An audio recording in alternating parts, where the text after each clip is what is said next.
Lieutenant Commander Jadzia Dax thinks Cardassians like their politics complex. Major Kira is the closest thing to family Tekeni Gamor has left. And Star Trek Deep Space Nine, you killed Tekeni.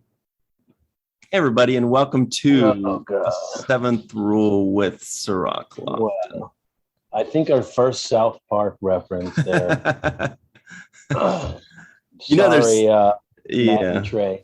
There's somebody out there that just said, "You bastard," but it wasn't you. No, I didn't. Today. I didn't jump on that. I'm good. How you doing? Awesome. Thanks. Everybody at home, today we are doing a review of Star Trek Deep Space Nine, Season 5, Episode 19, Ties of Blood and Water. The story is by Edmund Newton and Robin L. Slocum. Teleplay is our good friend, Mr. Robert Hewitt Wolf, and directed by Avery Brooks. This is going to be a fun one. That's a lot of good information there. Mm-hmm. Also, very quickly, we'd like to give a shout out to our good friend, Dr. Susan V. Gruner. She's got a lot of things going on in her life.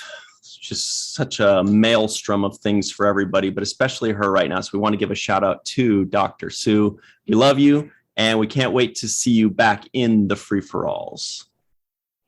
Absolutely. We do love you, and we are always wishing well for you, and our prayers and thoughts are with you. 100%. One final thing, obviously, what am I thinking? I'm wearing an awesome shirt made by Cirroc's sister, Cirroc's sister Merone. The website is called Abyssinian Kiosk. You can find that in the description box below. You can find the link there. All kinds of really cool designs, Ethiopian, East African, and African in general. Some of them are Star Trek related. Some of them just look awesome. So check those out, Abyssinian Kiosk. Yeah, thank you guys for all your support and love over the time that we've been doing it together. So definitely good stuff. But yeah, let's get into this episode. Right. It's everybody. It's blood and water. It's your favorite time of the week, guys. It's time to party. We're going to talk about Star Trek. Ties of Blood and Water. Yeah, what do you think?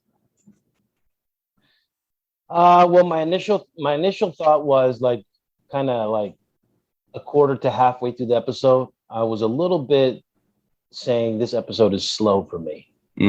I couldn't pinpoint exactly where it was. I think it was just kind of the unfolding of the story. A lot of the times we see them trying to cram so much story into these dialogues, into these scenes with these characters. And in this one, I kind of anticipated half of the story once they, started rolling into it. So I didn't need that kind of drawn out exposure of what the past was and what it was about. So it was a little slow for me at the start. Mm-hmm. Yeah. Do you remember Legate Gamor? That was the episode in which Kira woke up as a Cardassian, and she met her father that was supposedly, bringing her back or whatever from being a spy. She was a Cardassian spy pretending to be a Bajoran. And for a moment there, she started to believe it, and she thinks he's really cool, and turns out he's a really nice guy. And the real person was Ileana, the real Cardassian lady. That was when, who was it? Sisko walks in with the duffel bag, and he throws the duffel bag behind the Cardassians, and it turns into Odo, and he beats him up or whatever. Yes. But anyway, so this guy is back to Tekeni Gamor. And, I kind of feel the same way, where he comes back, and at first you say, oh, that's really cool. That's really interesting. We get to follow along in that story. But then you're kind of like, okay, so let's move it forward. Where's this going, And spoiler, the end was, I was just like, okay, this is where it's going. And where it's going is a beautifully written ending and beautifully performed ending by Nana. I actually kind of went back and watched the way she performed and formed in lines. Sorry, I think I have a microphone issue there. How's that? Little echo. Yeah, we're okay. Great. But yeah, maybe I should go back and redo how I performed that last line there. But sound. No, I think that's why I said the first half. I didn't. Yeah. I kind of view this episode as a tale of two halves. And the first half of it was a little bit slow for me. And I was like, okay, get on with it. I get it. I felt like I've seen this story somewhere before about somebody coming to die or somebody dying, or we know they're about to die. I can't put my finger on exactly which episode it's been, but I feel like I've seen somebody on their deathbed several times in this show. So yes.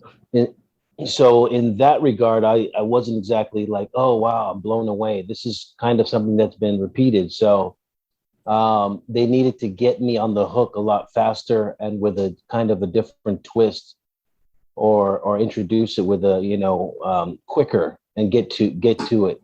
So that's why I felt like the first half of it was slow. Now, once the second half of it, I would rate differently. I would look at it and say, okay, well, they got a lot of scenes with her and her father. You mentioned the final scene with Nana as Kira. I thought she knocked that out the park. I also like the interaction with Ducat and Sisko at various points during the second half. And of course, I'm always a big fan of Jeffrey Combs. So the episode began for me when Jeffrey Combs showed up. Well, that's the basic rule for every episode. Like we could just say there should be like a Jeffrey Combs factor of like how an episode goes bink. You know what I mean? Yeah. Like when Jeffrey Combs shows up and everybody else is like, well, what about the rest of us? Well, it's Jeff Combs, whatever. I mean, yeah. It was okay up until then, but then when Jeff shows up, then you're like, oh, this is about to get interesting. This is going to be, a performance to watch, and this is going to be, charming. He brings this level of charm and wit to his character that elevates the tone and elevates the conversation, elevates the quality of the production. And, hats off to Jeffrey Combs. We'd love to have him on the show and talk about his performances and his characters. But he is exceptional and remarkable at playing these characters that he plays. Wei Yun in particular is my favorite because it's just he's so in control and so elegant about how he's in control. It's a refined kind of manipulation that's different than the brute force that we see with Ducat or some of the other characters who are also conniving. He is more refined at it and kind of graceful about it.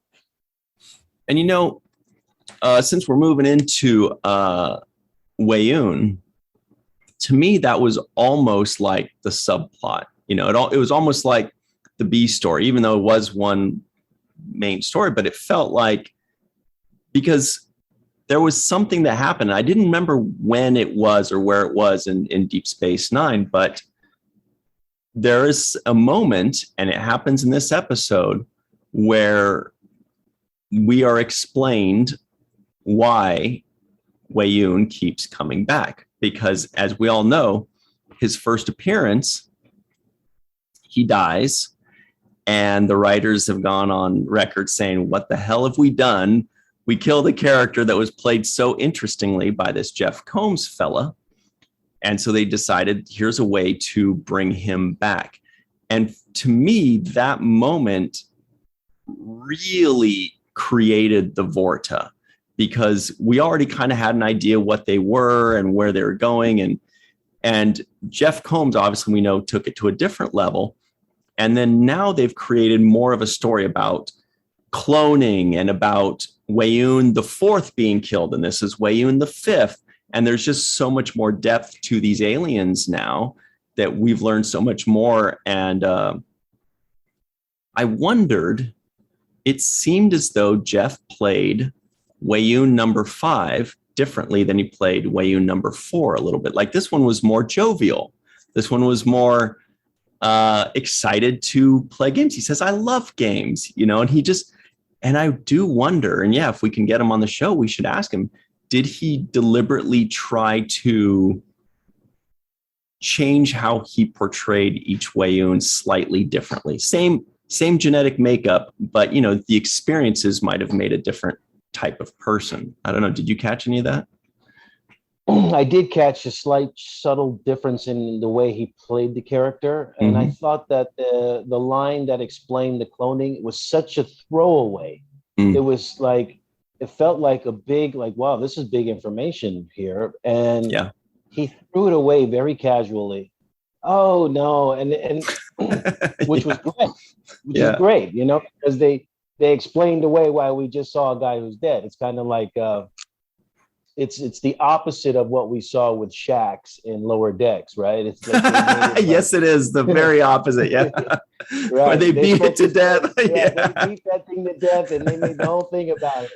In this situation, he was like, that was just, oh, you didn't know? Yeah, where have you been? Yeah, like I thought you knew. That's how we conduct business. It's better for business. And it was such a light throwaway to why we get to see this character reemerge. But he also played it like you said, there was a certain levity to it. There was a little bit more of a humor to it. I felt like the charm factor was even increased to a higher level. He seemed very likable. Like if I was Sisko in Sisko's shoes in those moments, I would kind of warm up to him and say, hey, since you're in charge, let me deal with you, since that's a good point. Your buddy over here who's trying to tell me he deserves all these titles and he's the emperor, Sultan, whatever he was.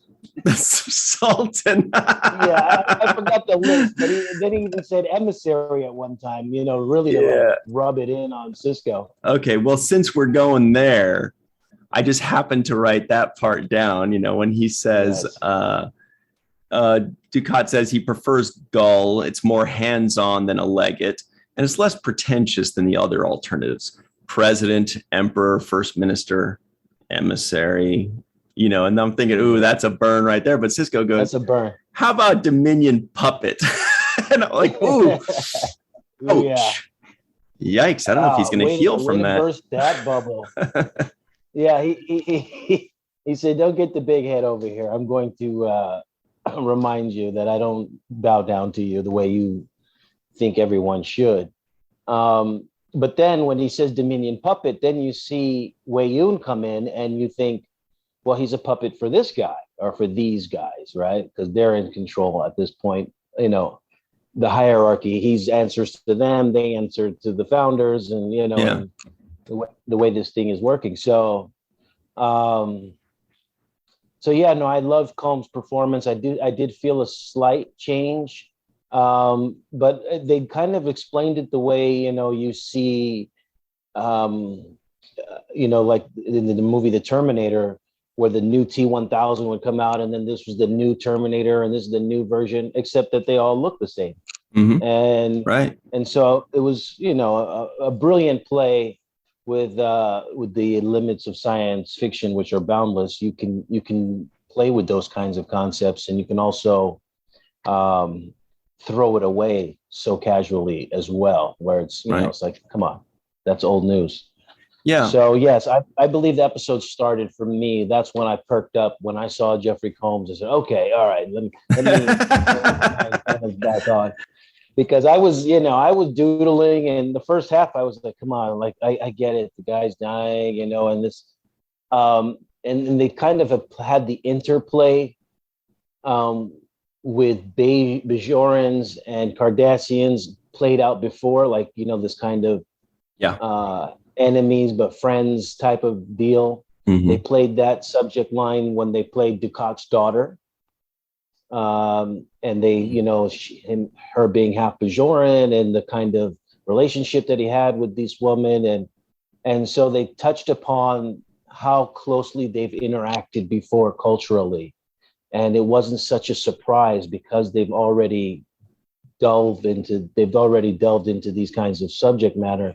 So when I see that playing out again, it's not like, oh, wow, Bajorans and the Cardassians were working together, and then there was this resistance movement, and there was this people working together and trying to have same common goals. That kind of seems like what was played out with Dukat and his daughter, and other episodes. I think the one you just mentioned earlier, where Kira was playing undercover and all of that stuff. So, by the way, speaking of that, just real quick, and I know we're kind of bouncing around a bit, but did you notice another character that from previous episodes that came back? That was the character Frizzell.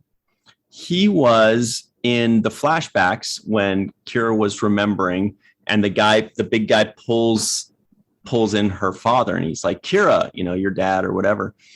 That was the guy that was missing an arm later on in her resistance cell when she went and met Shakar, I think it was the first time, or whoever it was. And then the armless guy and a lady show up later in a more recent episode where Kira goes on her revenge path after they get killed.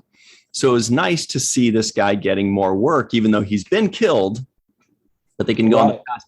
And I remember thinking that I bet if that actor were not available, they could have just chosen the actress that was, it could have been any of the 2 or 3 people that were in her previous cell. Because I remember thinking that's really cool that they have these little bits to where they say, hey, we can bring back a character that we've used and we like, and I'm always looking for those kind of things for the actors. Because, the actors are super happy when their character's dead. And 3 months later, they get a call. They're like, can you come back? And they're like, I don't know how, but sure, I'd love to. What a deal. I thought my days were over, but Frizzell is back and now he's happy. Okay, never mind. Okay, yeah. Come on, we'll just let that slide. Clap along. No. But I'll say that it is a great attention to detail. I want to credit the writers for making sure that they, kept the continuity in that department. I thought that's, it's great for the actor to work, but it's also great that the writers kept the continuity and make sure that, you see people that you're familiar with. And it's good for the fans. It's good for the fans. It just makes it so that it's not just a production that's just going and rolling along and they don't care, bring in the next actor. It's also about, we're building stories, we're building these community of characters, and we're going to keep them involved in different ways. So I think that's just a credit also to the writers who are thoughtful enough to do that. So I was happy about that. I was happy to see Weyoun back, and I'm always happy to see Dukat. I was happy to see Tekeni Gamor back, because that's just an expansion of a character. That's growth in a character that we maybe thought was never going to be back. And it was great to see Frizzell back, although his is spelled, I think, Furel, something like that. I don't know if we've ever seen Kira's father before. I think that was the first time. And then there was another guy that was tending to her father. I feel like those were first timers, at least to my memory.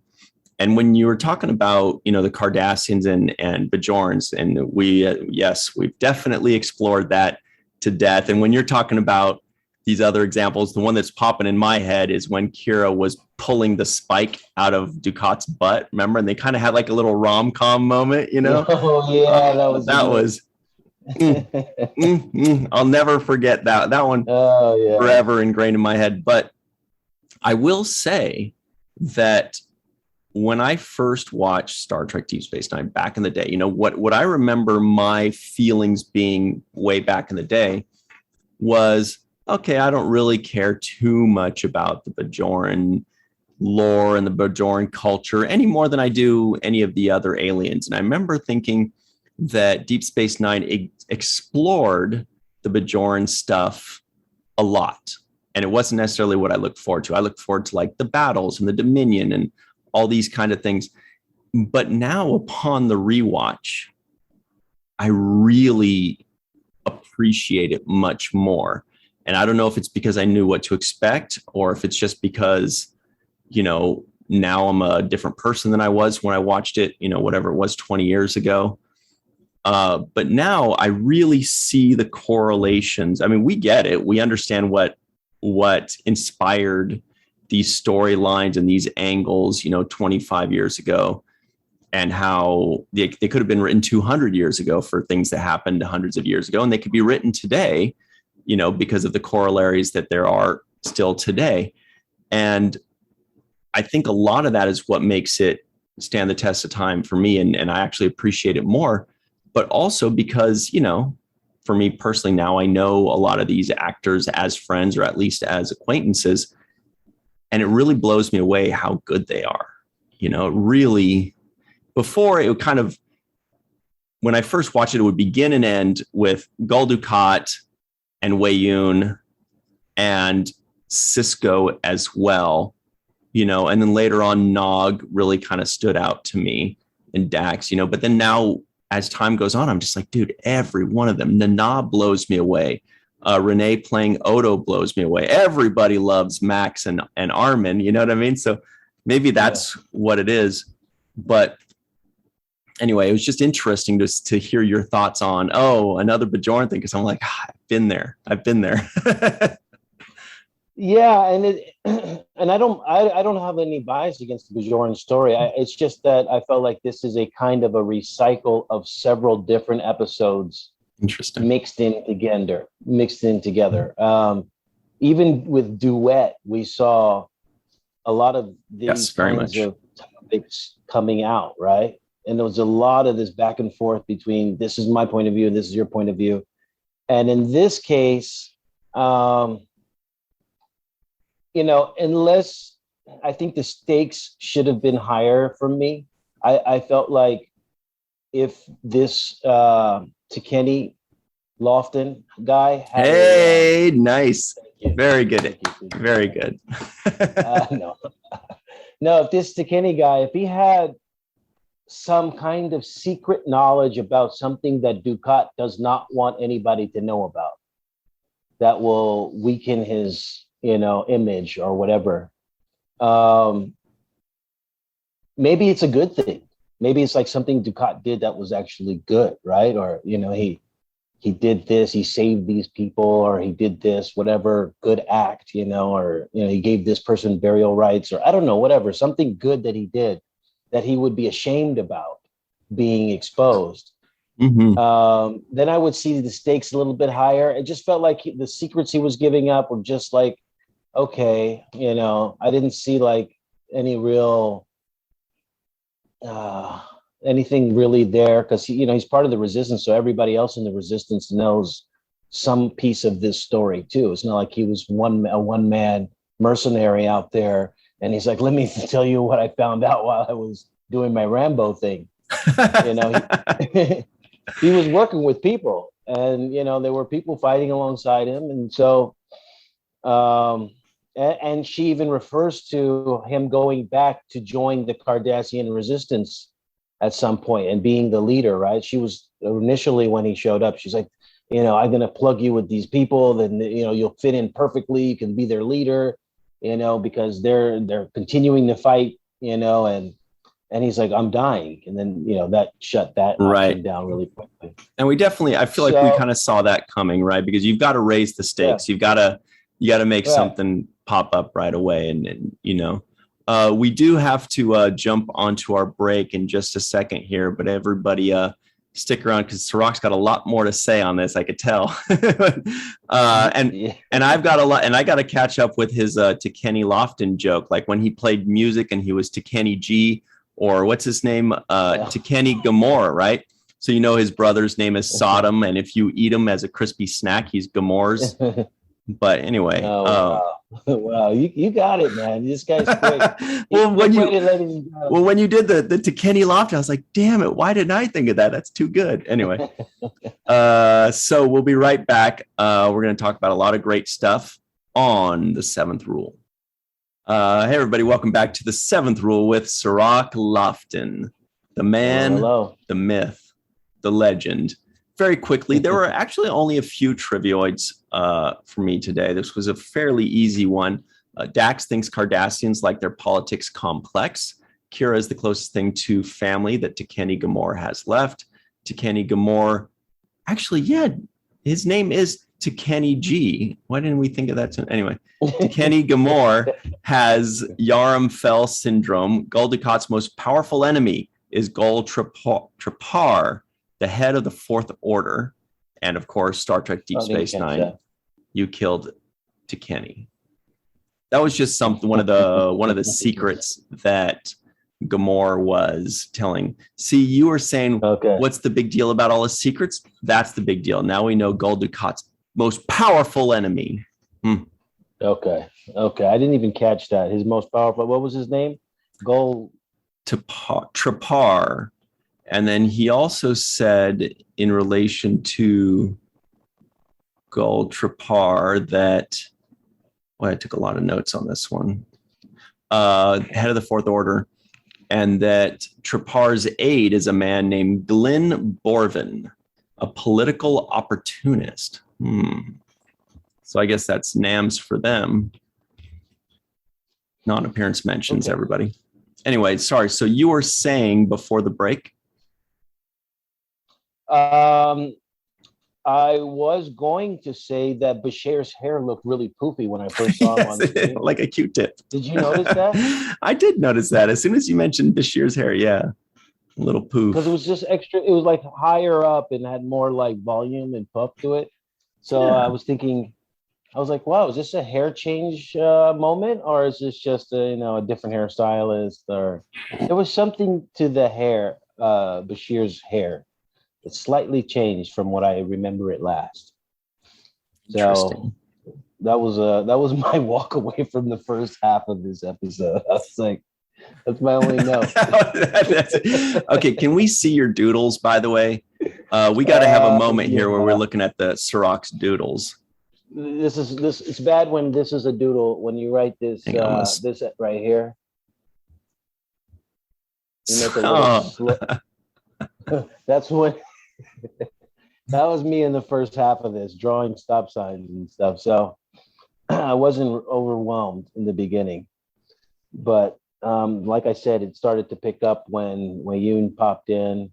I did like a couple of the lines in the beginning part where Kenny G is talking about Kira having her own section in the Cardassian Central Archives. I think that kind of impressed her a little bit. There was a moment where she was like slightly pleased by that. I felt like, okay, I've ruffled enough feathers. I got my own chapter. Yeah, good. It's like, okay, that's good. That's good to know. Like I pissed enough people off where I've got a whole section dedicated to the kind of ass whooping I've been given. So I like that that little line that they threw in there. And it also kind of catered to Kira's ego a little bit, right? Like, do you know how, you're legendary to that, to this extent. There was also, there were many moments in this one. When Dukat comes in to talk to Kenny G, Gamor, when he goes in and talk to Gamor with Wei-Yun, because Wei-Yun is like, well, let's ask him, let's ask him if he wants to stay here or if he wants to go. And Sisko, I guess, obliges, and they go to visit him in inside of the medic bay. Kira is standing there by his side, and you get to see a moment in which Dukat, who is all the almighty, the highest ranking, the powerful one, you get to see him confront Gamor, and I really liked the way Gamor stood up to Dukat. It wasn't fully all out, I'll kick your behind type stuff. It was more like, I'm not bending to your wishes and your will, and move along.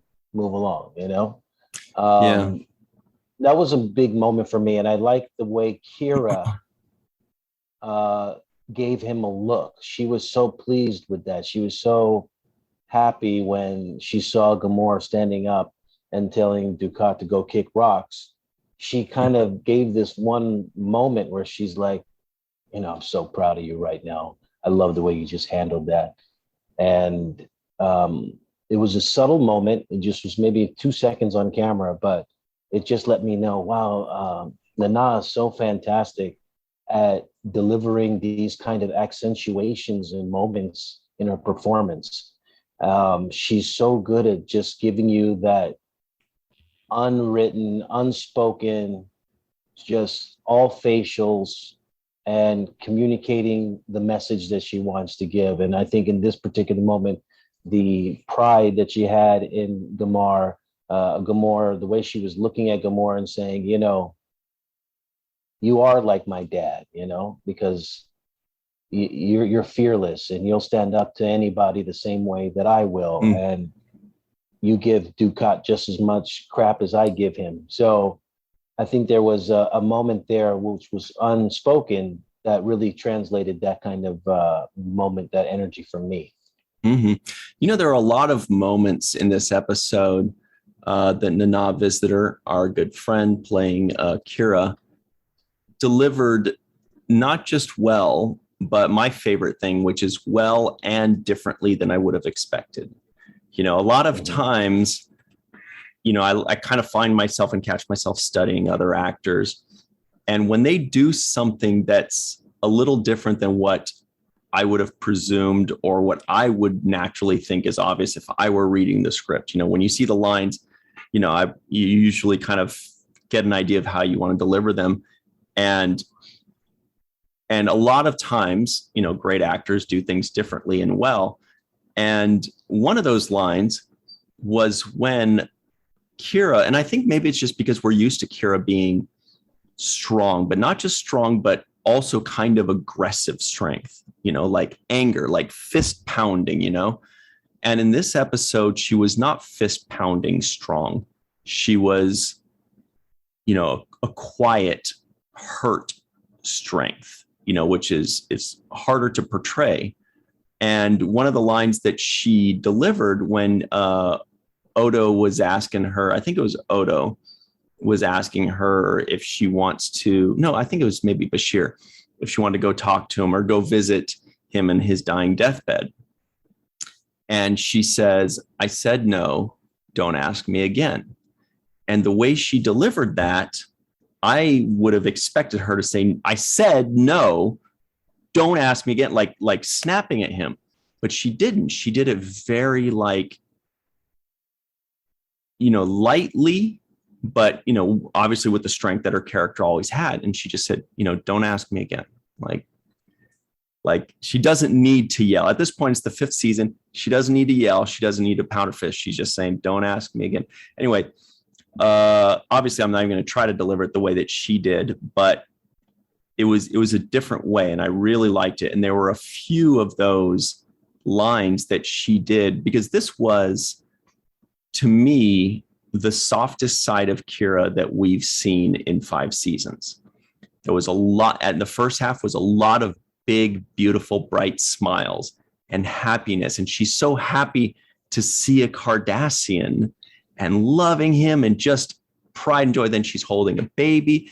And it was very different, you know, than what we saw in season 1, or even just a few episodes ago when she's going on a revenge tour.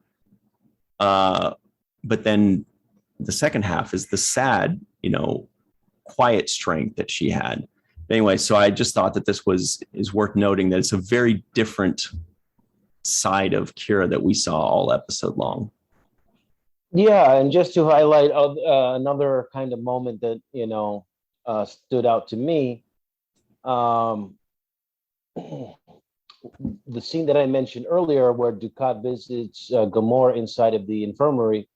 Gamor says to Dukat, I would have been all right if you hadn't betrayed us to the Dominion. Mm-hmm. That was the line he gave, right? And Jeffrey Combs was standing there next to Dukat as he's saying, "Oh, you betrayed Cardassia to the Dominion," and Combs does a head turn. He does one of these like interesting. That's the way some people think about this, you know? He's thinking, what a loser. He doesn't, the Dominion is where it's at, dude.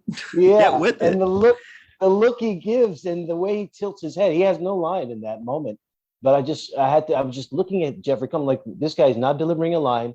The scene is, the actual words are directed towards Dukat. Totally. He's not talking to Wei. He doesn't even know who the hell Wei Yun is, probably. But he's talking to Dukat. But the way Wei Yun reacts is like, interesting. What an idiot. He has no idea how good it is on this side. That was a moment. And the other Wei Yun moment that I thought was great was when Sisko was insisting that they drink the dinar. Was it dinar? Yeah. The dinar? Yeah. And he was like, yeah, drink this. And he wouldn't drink it. He refused to. I don't drink on an empty stomach. And it turns out it was poison and it was sent to Gamor so that he could die. And, of course, Dukat knows nothing about it. But Wei Yun, again, Jeffrey Combs delivers this line where he says, how delightful. Yeah. The mysterious plots, the subtle innuendos, the veiled threats. And he's so intrigued. It's all so entertaining. Mm-hmm. It's like he's studying it. Yeah. He was studying the two of them going back and forth. And I love that observation. I love the way he delivered the line. And it was just, he was so expressive in his face as well. Like you could just see, like it was like I felt like he was a kid seeing something for the first time. And really just soaking it all in and like, wow, this is like, oh, so you put that over there and then eat this and then the water comes out, right? It's like, that's how it is. Oh, interesting. This is how you guys back and forth. This is the dance that you guys dance when you're interacting. And I'd love to jump in at some point because I have so much to offer, right? So then he does jump in and drinks the poison himself and gives us more information about the Vorta, which is, their poison-proof immune system, right? Right.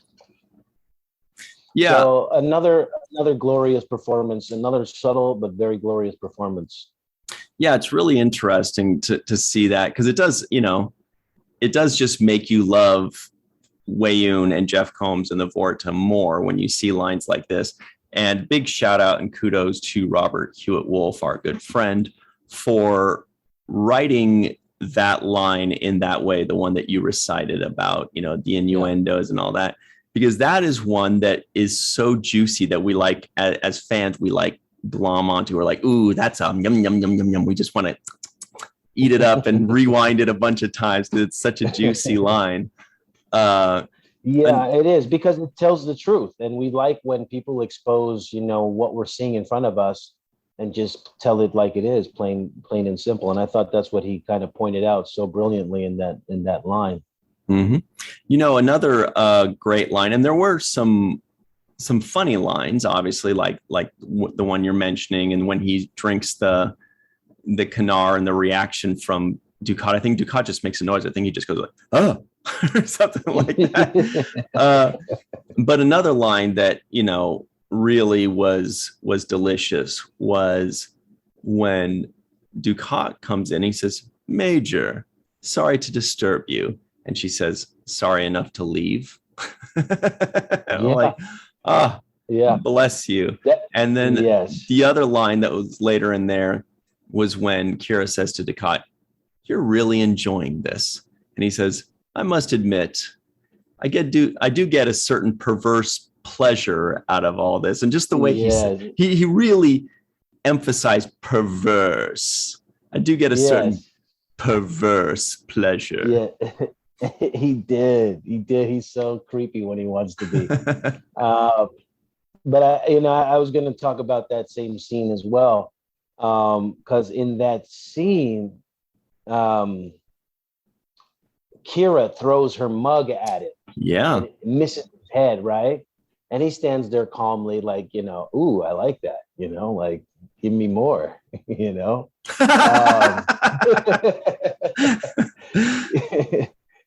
me Gamor.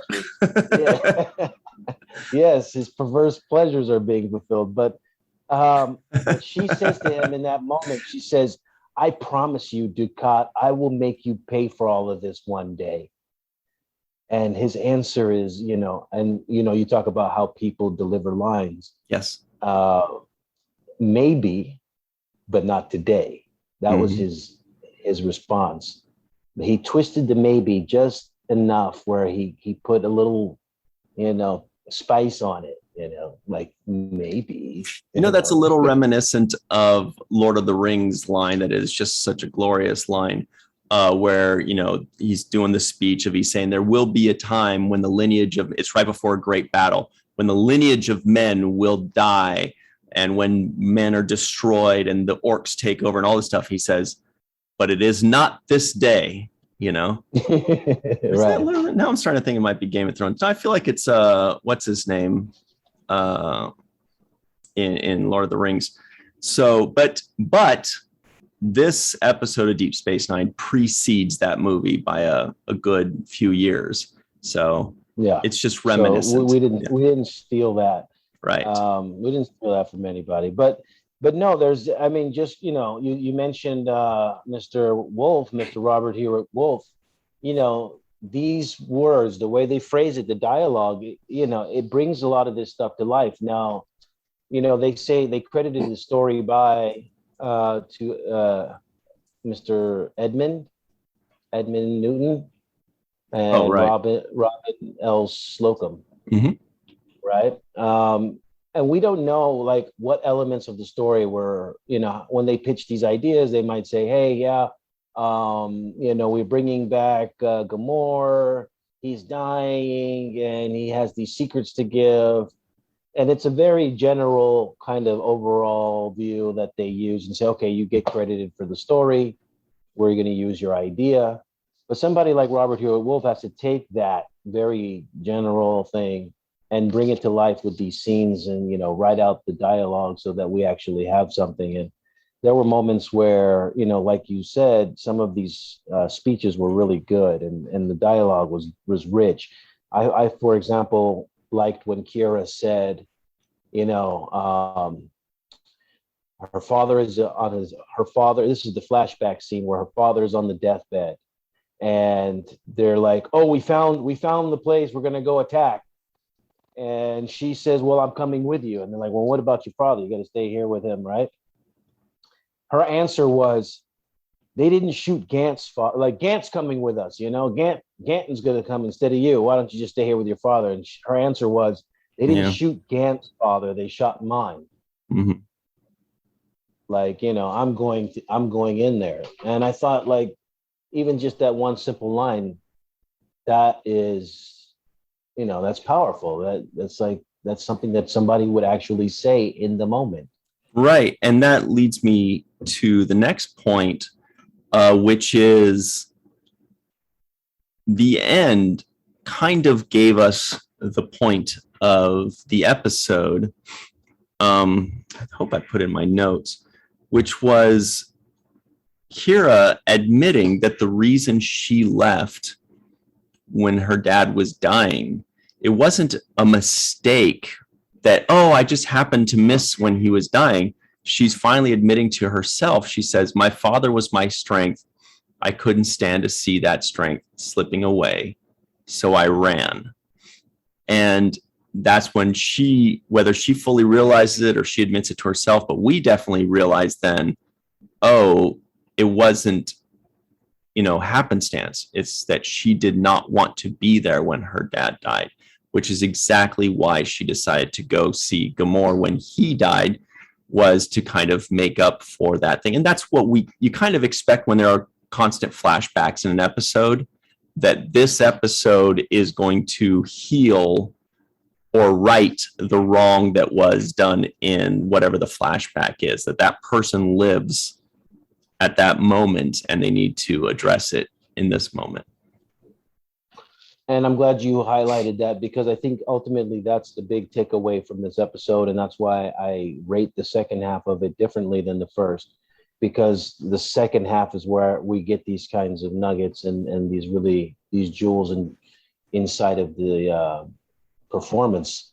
For me, like coping with death, and somebody that you love. And, she mentioned my father is my strength. Well, that's the same as Jake. That's how Jake feels, his father is his strength, right? And all of us feel that way to some degree or another about somebody close to us in our family. That's the pillar of the family. That's my rock. When everything, when all else, fails, at least I know I can go to this person and they'll bring that stability and ground me and get me back on the right track. And so we all have that. And that's why Star Trek really appeals to so many people, because you can watch an episode like this and feel that same kind of, emotions, because you may have suffered, faced those same fears. Totally. You may have been in those same situations, and, so I thought this is what gave the episode a big redeeming quality for me. Afterwards, I was like, oh, this is a great episode. And certainly the last scene that Kira gives, where she gives that speech that you mentioned, is, the pinnacle of not just the performances, of all of the performances of the episode, but also just of what the episode is about. Mm-hmm. Coping with loss, how to cope with loss, trying to wrong the rights of the past. And we all have kind of faced those situations to some degree or another, or will face those situations one day. So it's inevitable. Right. Yeah. There were some lines in there that really made me think, boy, these are going to touch a lot of people. Like the last breath line, that was really powerful. I had to write that one down. He'd force another breath and then another every time she thought it was the last line. But we do only have 1 minute left. So very quickly, here we go. Big money. Uh-oh, here it comes, ladies and gentlemen. It's time for the nitpick, you son of a bitch. You damn it. Damn it, Will. Okay. Kira gives Gamora a grave, and it seems to be a bench next to the grave, and the only way to sit on that bench is to walk over the grave. But Bajorans have weird customs. Actually, you can see it right here. See, look, there's like a bench, and the only way to get to that bench is by walking on the grave. There should be a second nitpick, because I forgot who delivered the line in The Lord of the Rings, and that's at me. Ryan, you should have remembered that was obviously Aragorn, son of Arathorn, a.k.a. Strider, played by Viggo Mortensen, the king of men, who delivered that line in Lord of the Rings. Anyway, Jake Sisko guesses the IMDb score. Oh, wow. I'm going to give it a little bit above average, I would say about a 7.3, 7.4 in that zone. Wow. Well, yeah. Let's see. We are going to go here very quickly. We're going to the free-for-all in just a second to everybody. But before we do, let the record show that Cirroc Lofton gets another perfect score. Look at that. Oh, 7.3 on IMDb. This guy knows, he knows the money. fans. He knows the fans. All right. Right on the money. Very special thanks to our good friends and favorite humans, some of our most favorite. That's the one. Carmen. Well, you got to memorize. Carmen Shamwell, a.k.a. Skillet, TJ Jackson-Bey out in Missouri, Bill Victor Arucan. Arucan. Yvette Blackmon, Homer Freezy out somewhere New Yeezy, Eve England out in Wales, Dr. Marie Segal, Dr. Susan V. Gruner, Tim Baum, Titus Mohler, John Mann, Mark Roco, and Darlena Marie. We'll see on the other side. On the free-for-all, always remember the seventh rule. Hey, everybody. Welcome back to the seventh rule. This is the free-for-all with Cirroc Lofton. Hello, hello. We are joined by and with TJ Jackson-Bey out in Missouri. We've got Melissa Longo out in Southern California somewhere. Homer Freezy out somewhere in New Yeezy. And Eve England out somewhere in Wales, in a place I can't really pronounce other than Wales. Wales will do. Yeah. Have you seen the names of like the roads in Wales? It's insane. No, give us an Like example. What? Yeah, We're give not us. getting a Saying they're in stand-up Wales. routine. Eve, can you tell us a few in the Welsh pronunciation, a few of the roads that we might think are peculiar in Wales? Well, the town I live in, the Welsh way of saying it is Castell Nedd. So there's lots of Whoa. and sounds. So it is very Klingon in its sounding. So the Klingons will get on well here. Eve, I think your universal Wow. translator is broken. Yeah. All right. That's I love your grape juice. You guys have no, Ryan, you got that? No, I got that's an A plus. Gosh. That's an A Is that plus. Welch's? Oh my gosh. Wow. Wow. Wow. Oh, Homer, I got a wow from Homer. All right. There we go. Yeah. And me. I did it. Yeah. Okay, so Sorry, it's Ryan. It's rubbing off on me. I can't help it. You get to Finally. distance yourself. I've got a quarantine. one thing we did not mention in the previous segments were the non-appearance mentions. Sometimes it's fun to see if you guys caught the non-appearance mentions, besides some of the characters that had never really been mentioned before. I caught 3. Did you, Homer can't think of it. Oh, I have one that comes to mind. okay. Shakar. Yep. Anybody else got one?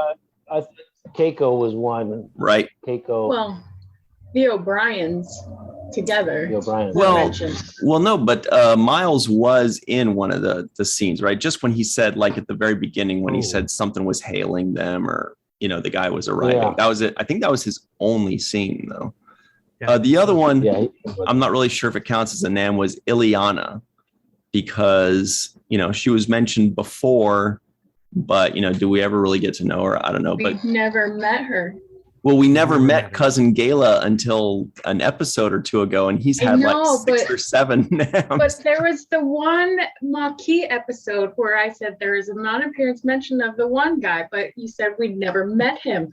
But Think, then all these other people get non-appearance mentions that we never meet. So why didn't he get that too? Yeah, Ryan. I 'Cause it's don't too much think Gala work. should have accumulated any NAMs until he has appeared. Well, that's what's cool about Somebody remind me who Ileana is, though. Ileana was the Cardassian lady that Kira was supposedly playing when she became Cardassian. First So daughter. yeah. So I had one that I'm not sure was actually a NAM or not. What about Wayne 4? Because he did say I thought oh, that's very good. What a deep That cut. is good. Oh, yes. That's I don't know if legit. that counts. They didn't actually say, I don't know if they said Wayne 4. They just They said did? that was my speed. Oh, they did they? Because I know said- they said something about his Oh, that is a He said the technicality. fourth- He just found the technicality in Yeah. there. He called him the I like 4th that. Wayoon, and he said, I'm the 5th Wayoon. Dude, that's He deserves it. Melissa. Sorry, we have to ask Melissa if this is allowed. No, I'm Melissa's just rules, but saying they're keep seeking- it consistent, because if Neprem gets the non-appearance mention too, Zial's mother, but we never meet her either, then all the other people that we never meet should get it too. Okay, I'm putting in Napram then. No, I but disagree. you've already put her in. You've I already did? put her in. Yes. Maybe on the fake list. I don't see I- it on I mine. disagree. NAMs don't start until there's been an appearance. Oh, But what until you about actually Gala? see them? Yeah. So then Cousin Gala doesn't get those appearance mentions. Not until he's mentioned later, if he is. Homer's Yeah. a hard ass. He Come is on. It's a tough. non-appearance. Yeah. Well, let's just point out today that Homer is wearing an awesome Captain Picard shirt by Walking Art Nice. made by Melissa. I'm going to spotlight it so everybody can check it out. It's a cool Hello. Picard And silhouette. What is this? What does that say? I can't read it because it's backwards. Make it so. Brian, thank you. Thank you. Yeah. Beautiful. You can find that in the description box below, guys. If you want to get an awesome shirt made by Melissa, go to walkinartmadebymelissa.com in the description box below. I'm wearing an awesome, as you know, Abyssinian kiosk shirt. We already mentioned that, but look at Eve England's incredible colors of the exact same design. I believe it's the Sisko Kid. It's in blue and white. Impressive. And I've got Melissa's bracelet as well, the DS9 binary code bracelet. Awesome. Some sauce. So cool. Melissa, I'm guessing. Go ahead, Homer. I saw a mention, you had posted something not so long ago about Abyssinian kiosk, and there's one that has a color combination. It's kind of like candy corn. Yeah. Yeah. Yes. I just ordered mine, so I was hoping it might come next week and I can wear that. But yeah, they're live on the website now, so you can get those. Halloween is just around the corner, so perfect time to get one. Yep. Definitely. Hang on, I gotta pull that up. I believe we retweeted that. Yeah, here it is. Okay, so everybody that is listening at home, just trust us. This is cool. Everybody that's watching, check it out. Yeah. That's so cool. I see. Good job, Eve England out in Wales. Evie England. She never knows what her Twitter handle is. I'll remember now. No, I'm very excited about that. Mm-hmm. Exciting. So Eve, you designed that one, right? I think that's custom design of your request. Yeah, it was a request last year, and I got a mug last year, but I didn't have a t-shirt. So I thought, I need a t-shirt as well. So yeah, your sister kindly mocked one up and did it really fast. So I've got it in the heather grey, but it comes in a selection of different colors as well. So you can choose. Awesome. Wow. So guys, get it in purple, because that's another Halloween color. Could be fun. So Melissa, you're wearing a goodie made by you, probably? Yeah. Yeah. Chat pack. Boy, oh boy, we've got so many good things for you guys. Everybody at home. So check those out. Let's talk about the episode a little bit more. Cirroc, I feel like there was more stuff that we hadn't covered. Do you remember what it was? Oh, yeah, the Avery's directing. So there were a couple things that stood out to me as far as Avery's directing, and I don't know if you guys have anything to jump in with as well, but one was the montage. Oh, wow, Melissa and I have the same background. One was the montage. There was like this montage of Kira taking care of Gamor, and I thought that was a good montage. It was nice. The music was great. It was very Star Trek. He wasn't doing anything crazy or trying to add too much of his own flavor. Sometimes people get a little too creative. I thought that was good. The other one kind of probably fell more into stunt coordinating, but it was, as you mentioned, when Kira throws that cup at Ducat and he goes like this, but then behind him, it like explodes behind him. I'm like, there's some significant coordinating going on there, you know, and the good camera angle. And it actually made me kind of think, how did they do that without, you know, knowing that none of the pieces are going to fly back and hit him, or maybe they did. I don't know. Yeah, I didn't think about that. Yeah. I think the wig is protective. Yeah. It's a bike helmet. Yeah, all that padding. It's too bad they don't you on that, Homer. remember the first helmets that they wore on the Next Generation? The first time we saw them, Mark Alimo was in Next Generation too. Right. Yeah. Too bad he didn't hang on to that helmet if he got hit in the head. Yeah, I didn't pay attention to too many things, but I did see that montage scene. I think maybe also some of the ways that Kira may have softened up certain things in her performance.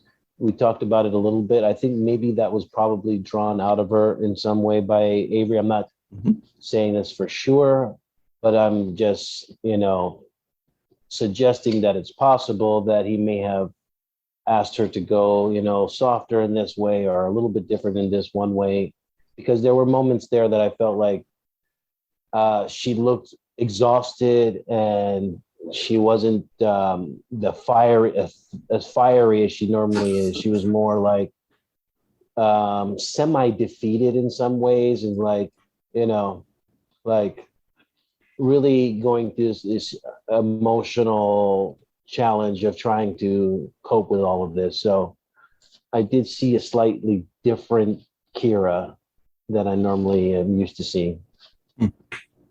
But I think you would see a different Kira because she would be all of those things in this episode.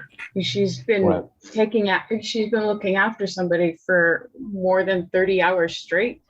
And that takes a toll out of you. Having, you know, nursed somebody back to health myself, it takes a toll out of you. It's draining. So your energy level is going to be different. The way you look at things is going to be different. Exhaustion is going to change you in ways you never thought it would. So, yeah, it would have an impact or effect on one's character. Yeah, and the companion does say that Nana did have some experience of caretaking and did draw from that. And I was really? Yeah, and I think a lot of the people involved sort of had some experience in some of these topics that they were discussing. And to the point about Avery directing Nana, apparently it doesn't give details, but just says that Avery did give a personal story which was relatable to this particular situation. And that sort of helped them to draw on the emotions and the different challenges of that. And actually another point, it's funny that you just made those 2 points, and they're the two sort of main points they've flagged in here. But Avery was really pleased with how that montage scene ended up. He said what he was trying to get at is that it was basically a montage of different portraits, and he was very specific that he was trying to capture, you know, an oil painting or a painted portrait rather than a photographic portrait, and really try to get those different angles and the different lighting, etc., to do those. So I think I think it does, and like I said, it comes across as very dramatic and quite different to anything that we've sort of seen before. So that seemed to be quite different. Yeah, I really got that with the lighting. That's interesting. That's so cool. That companion is the gift that keeps on giving, isn't it? Yes, I need that in my life. And you can see it. It does look like an oil painting. Mm-hmm. Yeah. TJ, do you have any thoughts on this episode, by the way? I do. I thought interesting was the contrast, like the picture behind you now, where past Kira has like this extra fiery, bright red hair. And that's how we know it's the past Kira and not the present Kira. I mean, obviously there's different hairstyle, but I thought that was a nice touch to, you know, kind of set, you know, those two apart, you know, while she's acting and both of those things. It's not a flashback from another episode. This is her acting like the same week. So she was able to look different and give, you know, a little bit of a different performance from the younger Kira. And you were able to see that. The second is I got a director question, and I think we were kind of touching on, you know, how different directors, you know, kind of have different styles of how they interact with the actors. And so, Cirroc, I was wondering if the production staff like accepted or was responsive to feedback from the cast as to directors that worked really well with the group and ones that maybe didn't work so well. Yeah, I mean, if you piss the wrong people off in a production, then you're going to jeopardize future employment, and that goes all the way up and down the board. So, you know, unless you're the star, but even the star of the show can piss somebody off and get that plug pulled. We saw that with Charlie Sheen. It didn't stop them from replacing him. Right. So there's certain limits for everybody. But yeah, you know, if you rub people the wrong way, if you disrespect the wrong people, or try to show up other people. Remember, the director's coming in there. They have to work with the cameraman and the director photographer who's always there, right? And the director's only there for that one episode. So they have to have some kind of synergy with those people as well. Because if you're messing with the DP, well, he's there all the time. So he's going to be like, I didn't like working with this guy and he was a pain in the ass. But there's also actors that could have that same experience. If you call an actor out of his name and you're like, hey, you, and he just talked to somebody all, disrespectfully without giving them the kind of courtesy that you would just under normal circumstances, then yeah, you could find yourself on the do not call back list. And I believe that there's been, instances of that, none that I'm direct witness to, but there have been instances of that. So yeah, you just want to make sure that you get along with everybody. You have a good energy, good rapport. And that's one of the things that I mentioned earlier before we started recording was how endearing Jonathan Frakes was. I felt like he was loved by everybody and he had this kind of respect from the crew and the cast. And he was like the guy you want to go drink a beer with after you finish work. And it was like, you want to, he just had that kind of man's man, ladies man, all man type of Horns man, everything. Everything, Ferengis man. He was a non-binaries man in one episode. Everything. He's just very endearing and likable. And you get that. You also get some people that, are very set in their ways and they think that they're there to order you around and have this real tunnel vision about things and they don't want to discuss things with you. It's got to be this way. And, they're not open to interpretation or to your input, or at least pretending to be. So those people slowly but surely find themselves not working on whatever show and they have to move on and find a place where they're more welcome. Find a place where they're more welcome. That's such a nice way to put it. Yeah, you gotta go.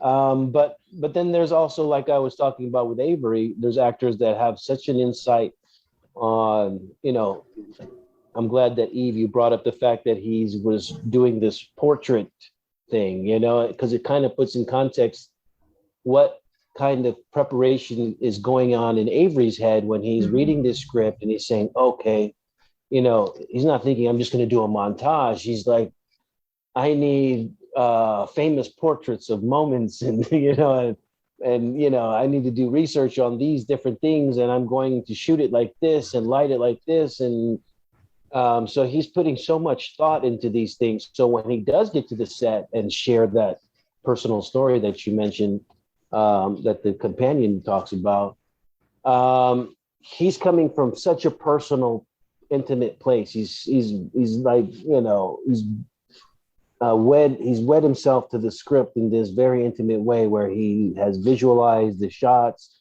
He has put a metaphor to the story. He has personalized it, and he's able to translate that to the other actors so that they can say, oh yeah, I see what you mean. It's like when, you're facing this kind of a situation and when it's like this, and this is how you would be, and you wouldn't be so angry, you would be more sad, and you would be like this. And those kinds of insight really helps an actor in their performance.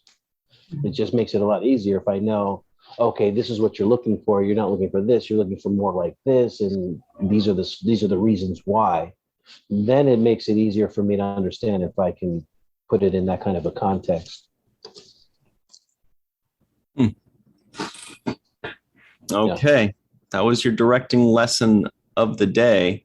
You know what I was thinking too, Cirroc, real quick, and I know Homer's got some ideas on this episode as well, but one thing I was thinking is, being that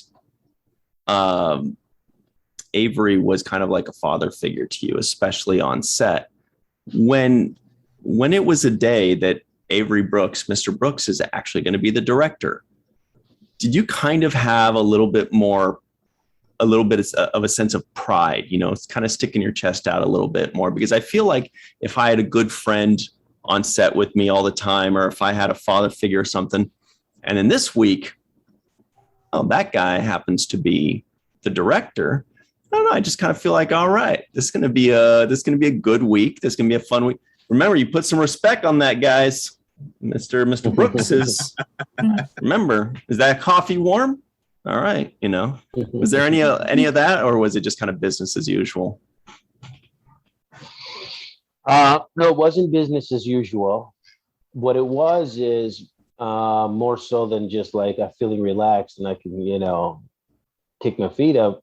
Actually, I'm more like had the feeling of this person has my best interests at heart. Mm-hmm. And so when somebody has your best interests at heart, they're not going to make you look foolish. They're not going to put the worst of your look or performance out there. They're going to try to have you look as best as you can, and get the best out of you. So I know that if he says that was good, then it was good. If it's somebody that doesn't care about me, they'll say that's good just to continue to move on because, they've got a schedule to maintain and they don't want to have that conversation with me. Maybe they don't, I don't want to talk to them. Just let's keep it going. And that's good enough. We'll cut around it. We'll use the back of his head. Whatever, hey, you might not be able to get away with as much. You're right. He knows you. He knows what you can do too. He knows what I can do. He knows how to talk to me and bring the best out of me. And I know that he has my best interest at heart. So I'm not going to look foolish on the other end of the lens.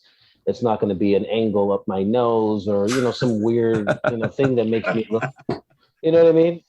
I know that I'm going to have somebody who's trying to get the best shot out, try to get the best performance out of me. And I will trust his evaluation of whatever he thinks. When he says print, let's move on.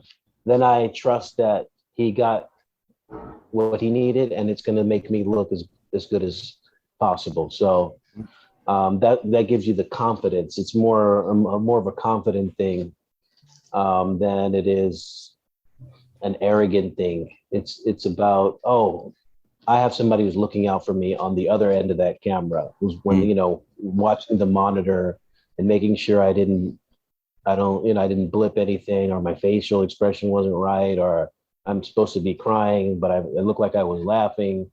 He's going to make sure all of that stuff is weeded out before he prints anything. And that also means I'm going to have private conversations with him, because some directors like to do public conversations. And that's another aspect of directing that actors dislike. Yeah. They dislike having a public conversation about their performance. So if I did a bad job, or what you consider to be a bad job, or if I interpreted the scene in a way that you don't think was accurate, I, as an actor, prefer to be told that in a private setting.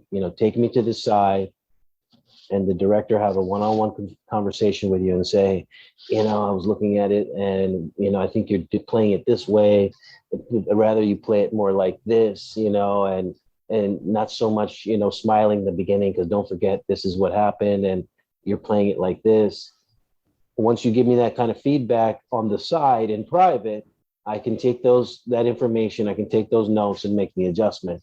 When you publicly do that to somebody, and say, cut, Cirroc, you're killing me over here.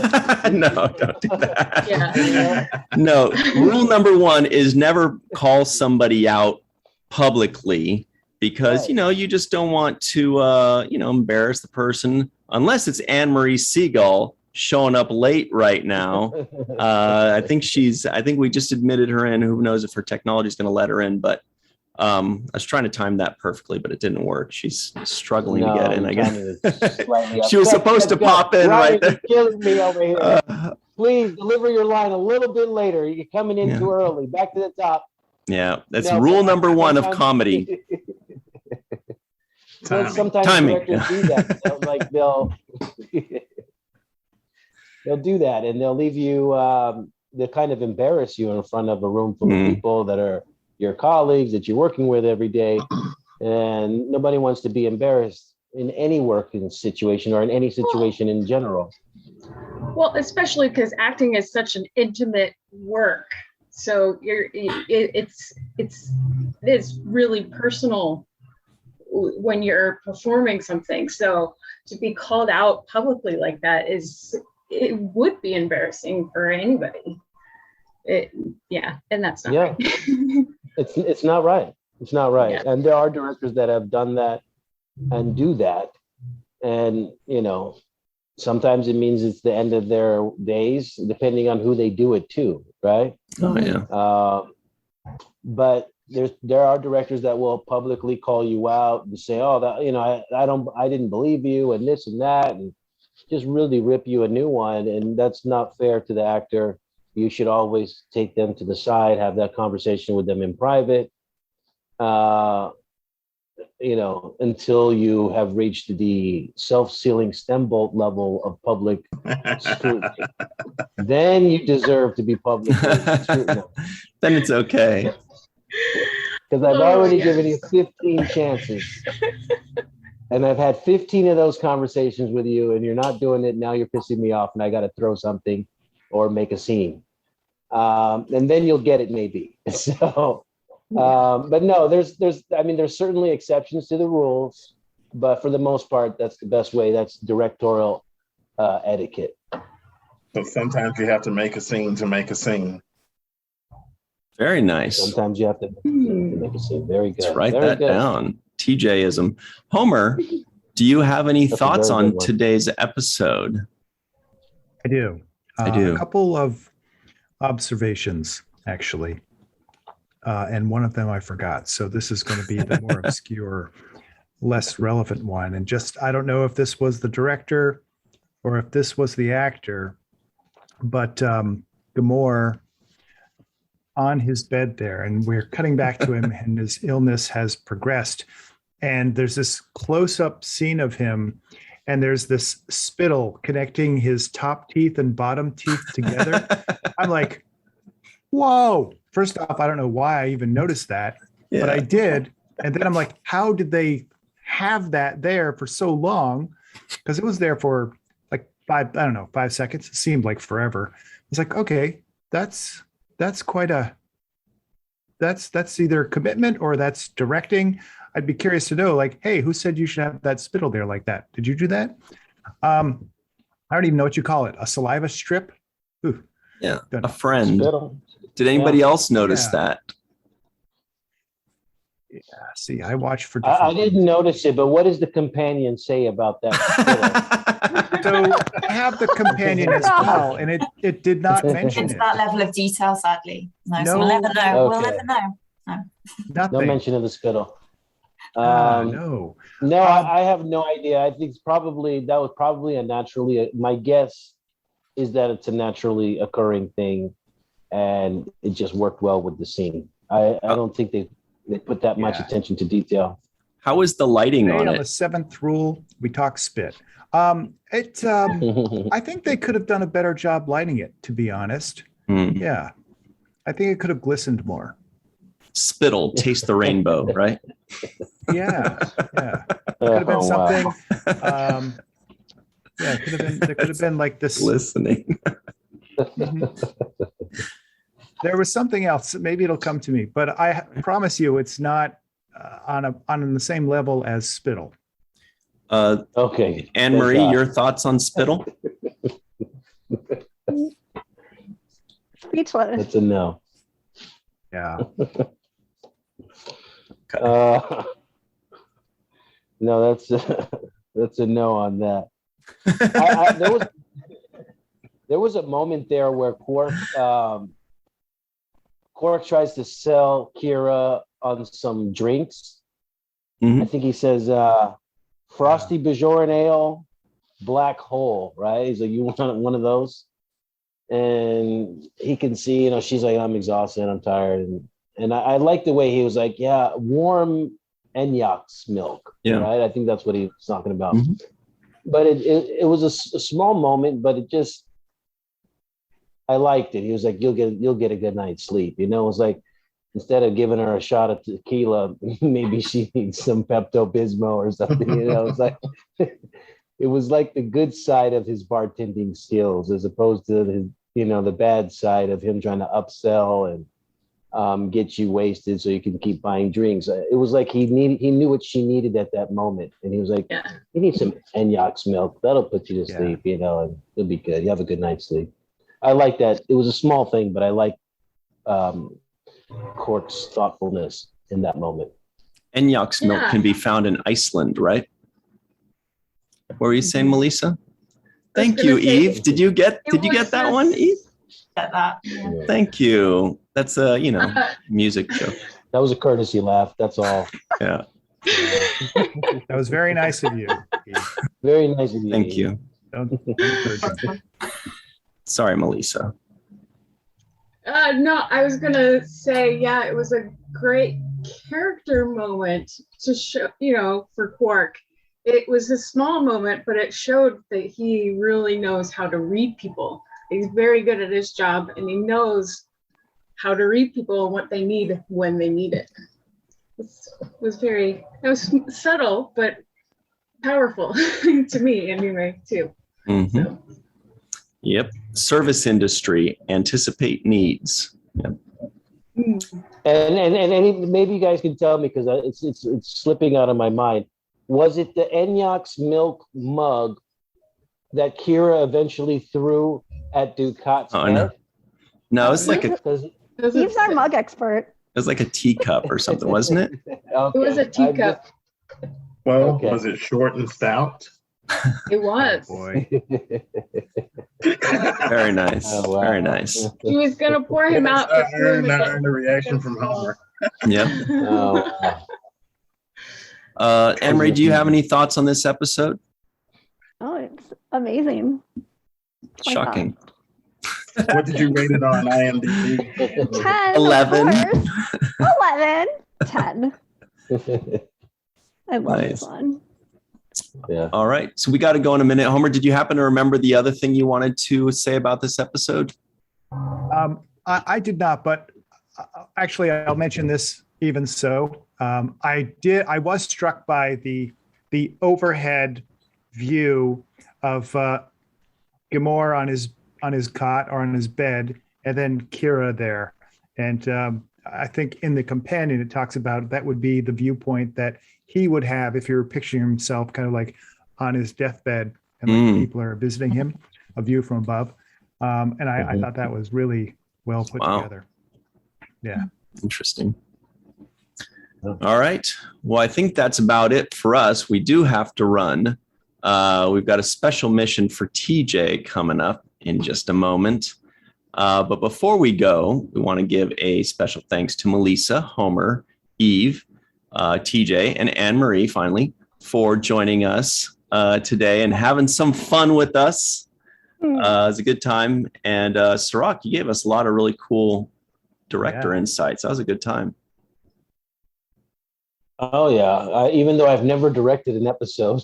Yet. I just watched. Yes. But I did write an episode. Oh, yeah. The world's talking about it. Oh, right. The world's talking about it. Yeah, it's getting passed around. Italy just wrote an article about it. Yes, twice, 2 Italy media companies did, right? No, our friends at Talking Truck did. Right, but wasn't there a second one that just did? The other one was about Voyager documentary that I sent you. Oh, right. Okay. One so Come on, Italians. Yeah. Hey, my Italians. Yeah, we love. Let's give a shout out, by the way, to Talking Trek out in Italy, because we love these guys. Here is the article. Let me do it. It's really cute. Share from our friend Sophia. There it is. Yeah. Oh, wow. I love the picture. Me too. I love the picture right there. Holy. Somebody brought Michael Jordan to the DS9 background. Yeah. You got to love that. It's amazing. Right? Look at all that, Cirroc. Beautiful. That's great. Oh, that's great. Can anybody read Italian, by the way? About this. A little. Oh, cool. He wasn't telling me about the Italian version. He was telling me about. Oh yeah, heavy.com like wrote the first one. Yeah. It's been getting Definitely passed around a little bit more recently. So yeah, special thanks to Heavy for that. But we do have a little place in our heart for Talking Trek as well. Talking Trek. But thanks to Heavy, thanks to Talking Trek, and thanks to all of you for joining us. That wasn't the best segue, but we got to go. We'll see you soon. Keep an eye on Thursdays, Sundays, and Mondays for us. Yep. We'll see you next time. And until then, always remember the 7th rule.